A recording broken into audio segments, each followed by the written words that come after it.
என்னது? காலு. போனியா? போனேன். பாத்தியா? பார்த்தேன். கேட்டியா? கேட்டேன். கிடைச்சுதா? இன்னும் கொஞ்சம் தான் இருந்திருந்தா செமத்தியா கிடைச்சிருக்கும். என்னையா சொல்ற? என்ன சொல்றேனா? அவ்வளவு பெரிய ஃபேக்டரிக்கு தம்மா துண்டு கார்டு கொடுத்து இது கொண்டு போய் காமி வேலை கொடுத்துருவாங்க நீ சொல்லி நான் போனேன் இல்ல. நம்மள கோடம்பாக்கம் சிறப்பாலே அடிச்சுக்கணும் ஐயா. அங்க என்னாச்சு? அந்த கார்டு குப்பை தொட்டி போய் சேர்ந்தாச்சு. என்னது? போயா, நான் உனக்கு கொடுத்த லெட்டர் காமிச்சிருந்தா அதுக்கு ஒரு மரியாதை இருந்திருக்கும், எனக்கு வேலை கிடைச்சிருக்கும். நீ கொடுத்த தம்மான் துண்டு கார்டை காமிச்ச உடனே தூண் காரி துப்பி வெளியே அமிச்சிட்டாங்க. என்ன நடந்தது? உனக்கு என்ன நடந்ததுன்னு நான் சொல்றேன்.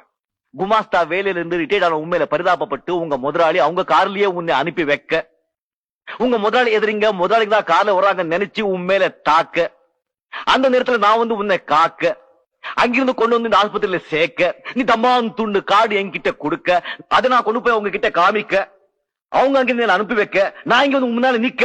இத பாரு, இதெல்லாம் வேண்டாம்.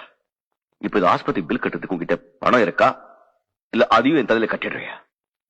அந்த கம்பெனிக்கே நான் தான் முதலாளி. ஐயோ ஐயோ ஐயோ அகிலாண்டேஸ்வரி அல்லா ஜீசஸ், நான் உன் தலைக்கு வெளியே தான் அடிபட்டுக்கு நினைச்சிட்டு இருந்தேன், தலைக்குள்ள அடிபட்டிருக்கேன் நினைக்கலப்பா நான். Shut up! நீ என் மகளை இதுக்கு முன்னாடி எங்கேயாவது பாத்திருக்கியா? பாத்திருக்கேன்.